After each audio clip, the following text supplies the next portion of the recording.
தமிழ்நாடு முழுவதுமாக இன்றைக்கு ஆட்சி அமைத்திருக்கக்கூடியவர்கள் அராஜகமான ஒரு அரசாங்கம் தான் முன்வைத்து நடத்தி கொண்டிருக்கிறார்கள்.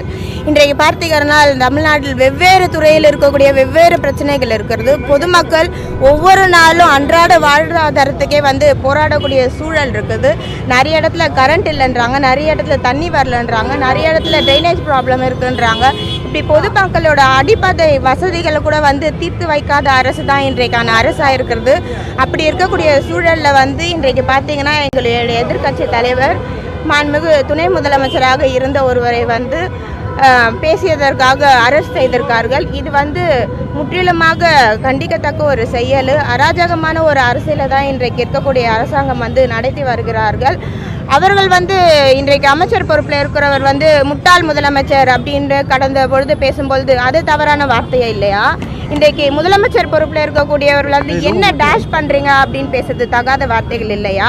பொது இடத்துல இப்போ இன்னைக்கு நான் சென்னையிலே இருக்கேன். சென்னையில் எத்தனையோ பெண்கள் இன்றைக்கு ஆட்சியில் நடக்கக்கூடிய குற்றங்களை முன்வைக்கும் பொழுது அந்த பெண்களை அவதூறா சித்தரித்து சோஷியல் மீடியாவில் போட்டு தவறு இல்லையா?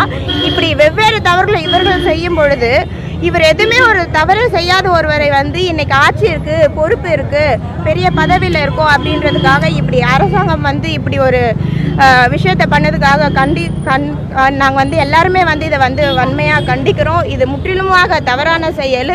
கண்டிப்பாக திமுக இந்த அரெஸ்ட்டுக்கெல்லாம் பயப்படுற ஆளுங்க திமுககாரங்க கிடையாது. இதை விட பெரிய விஷயங்கள் எல்லாமே நாங்கள் பார்த்துருக்கோம். முத்தமிழறிஞர் கலைஞர் ஐயாவோட ரத்தங்கள்.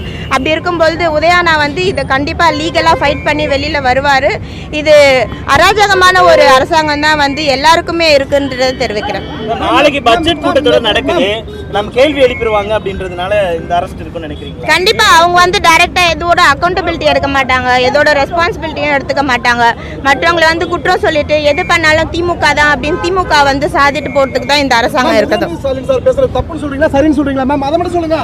பெண்ணை குறித்து பேசுறது தப்பா சரியா?